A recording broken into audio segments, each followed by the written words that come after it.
Welcome back to the Kosi Arsenal podcast. My name is Kosi. Welcome back to a brand new video. We need to talk about Gabriel Martinelli. It's a very, very worrying situation that a talent that is Gabriel Martinelli is on a massive decline, and at some point in time, fans like me feel like we need to drop him for the better of the team. Now, of course, Gabriel Martinelli, without a question, is one of the most talented players in this Arsenal team.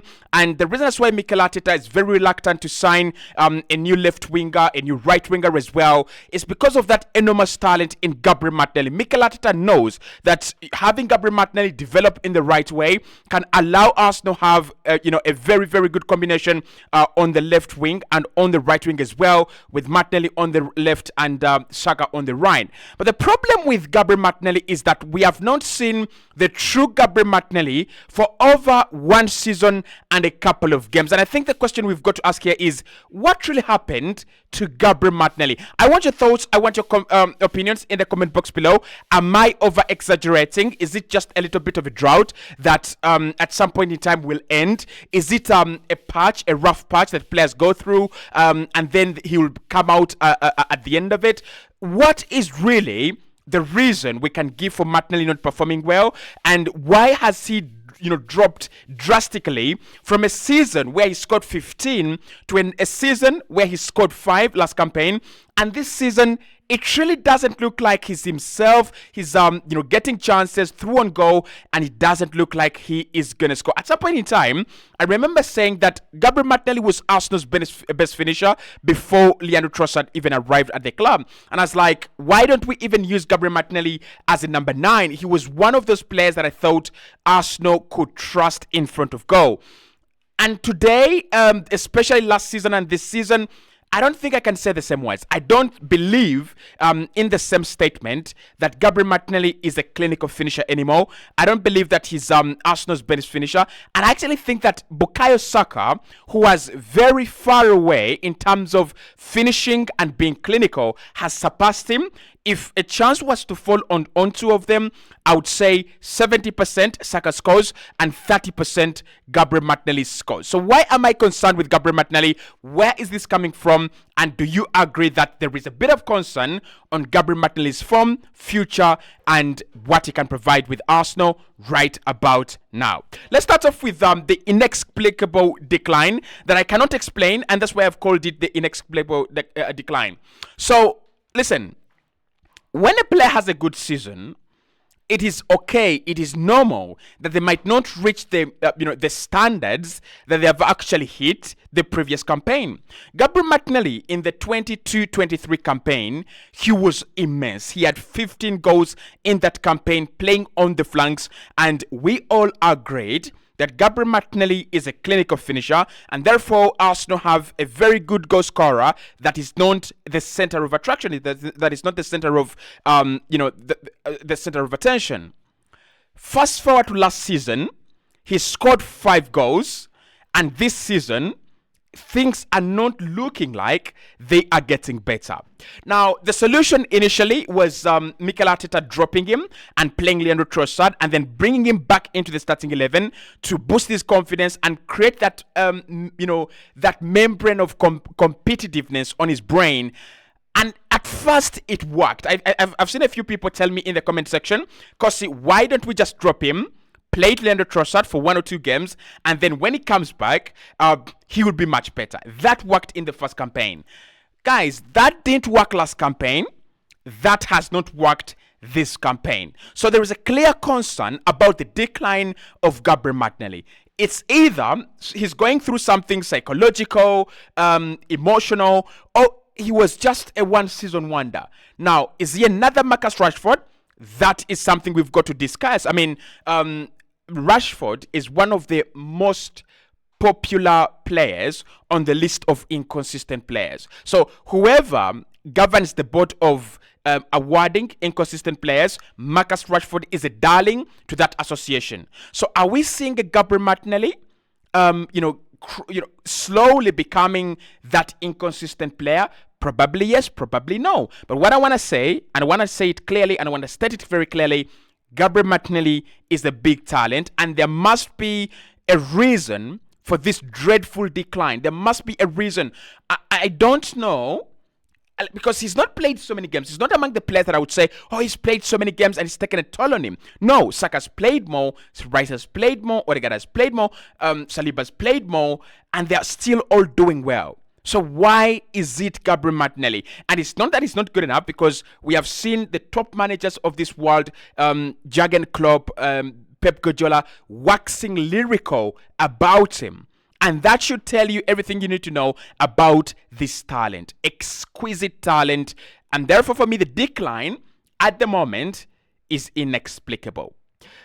The second part is the prolonged drought and the length of the poor form. Now, I don't have a problem with players declining. Rice has declined, but you can see that amidst Rice's decline, there is that core basic of a player that we signed from West Ham. He still wins the ball back. He still fights for the ball. He still dribbles. I mean, the success rate has dropped, but the rate at which he is attempting is actually still the same. That is the core basic I'm talking about. When we think about Gabriel Martinelli, I think everything about him has massively dropped, massively declined, and the only person that can explain that could be the coaching team and Mikel Arteta. What is going on? Why is he having a very long period of time without having a good game? When did we last have a good game from Gabriel Martinelli? That should be a point of concern. And of course, Arsenal were trying to sign Nico Williams from Atletico Bilbao this summer, and we were dying to sign him. If we had brought in Nico Williams, what would have happened to Gabriel Martinelli? So the prolonged drought for me is a big scare, because if you're a player like Martinelli and you're competing with Leo Trossard, and the team they're playing for is looking to sign another left winger, then you're in massive trouble. You're in big trouble. Why? Because at some point in time, the manager is going to tell the board, listen, I need a left winger. I need a serious left winger. This guy is not creating. This guy is not scoring. So I need a left winger. I remember Arsenal having a good season in 2020-2023, and I said I wouldn't even swap him for Rodrigo. But right now, Gabriel Martinelli is lucky to be called up for Brazil. With all the talent that Brazil has, Savinho, Rodrigo, Vinicius, is so lucky that he's called up. Very lucky. So I don't know what's causing the prolonged drought, but that's another big problem. Now, the poor finishing all over the sudden is one thing I can't explain. Guys, I can't explain. Like, the prolonged drought, I could give a fake reason. I could give, I don't know, I could find a reason. But for a player that has been so clinical at the earlier stages of his career, clinical at 17, clinical at 18, clinical at 19, clinical at 20, how come that Gabriel Martinelli has all over the sudden just become unclinical? He's just become a player that develops cold feet in front of goal. He has suddenly become a player that makes wrong choices and wrong decisions in front of goal. How is that? How do you explain that? How do you explain here the fact that he was one of our best, shooters, best finishers, to the fact right now that Arsenal cannot rely on him, Arsenal cannot trust him to finish? The worry for me with that is that without Gabriel Martinelli, and his finesse, Arsenal are left with one player I trust in front of goal, and that is Leandro Trossard. The rest of the other players, I'm sorry, I don't trust anyone to be 1v1 in front of goal, even if that goal is saving my life. So Martinelli's poor finishing all of a sudden should be ringing alarm bells across that training ground.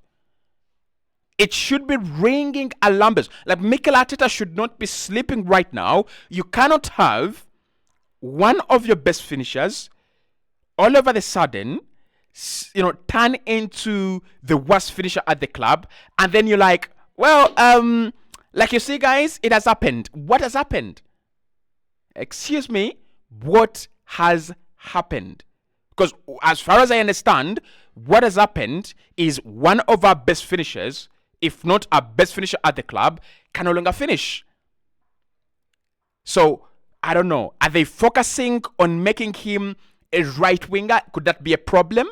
And, I don't know. Because he's been trying him out on the right-hand side. Why don't we try to play Gabriel Martinelli on his best strengths, which is cutting inside, shooting, moving inside, and occupying those goal-scoring positions and taking up those chances.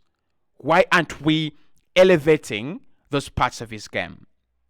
Now, I have seen one problem with Gabriel Martinelli, and this might be a problem that he actually developed a couple of years ago.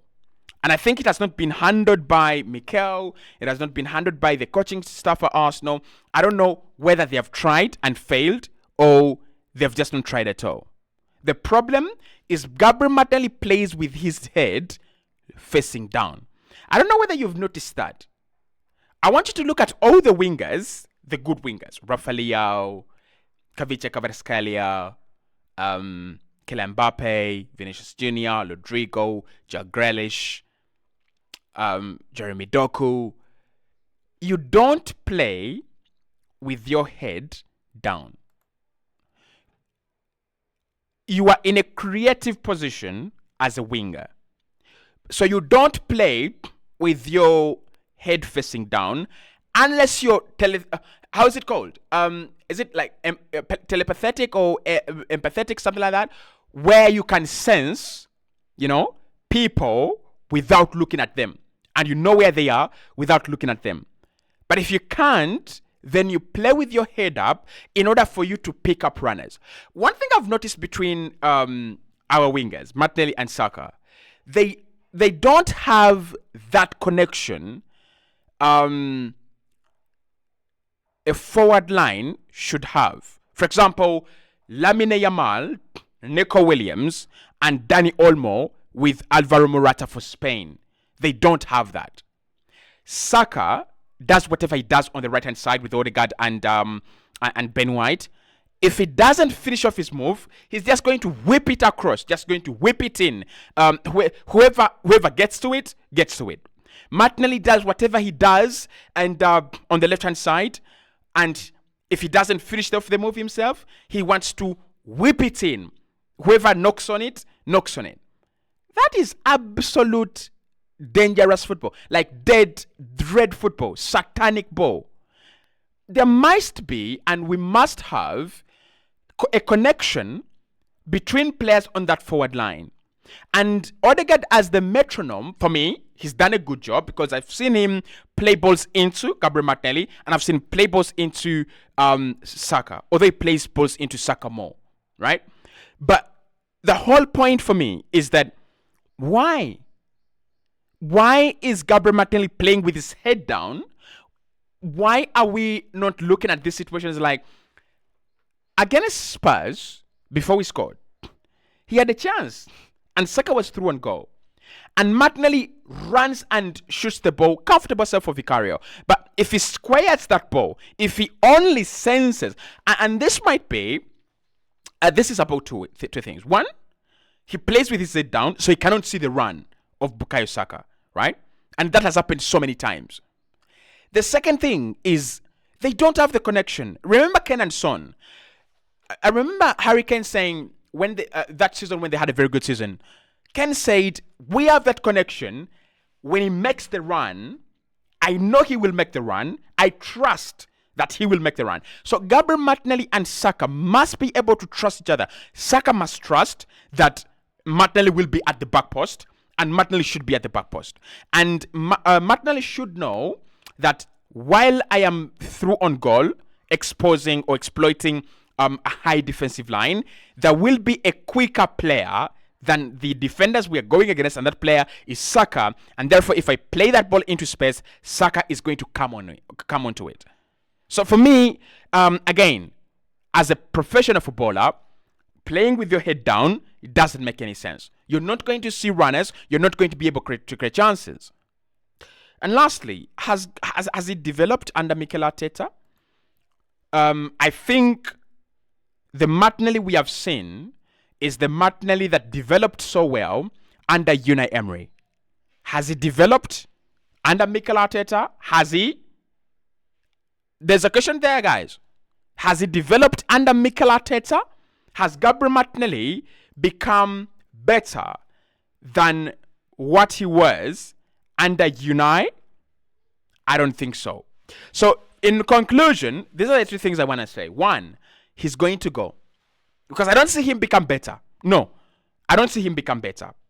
And with the introduction of Raheem Sterling, and Arsenal looking at the corner of the eye and sensing the possibility of getting Nico Williams, I know Mikel Arteta wants to clear all the players that he didn't sign. How many players did Mikel Arteta not sign and they're still playing for Arsenal? Apart from the academy graduates. It's Gabriel Martinelli, it's Kieran Tierney, isn't it? Is there any other player? No.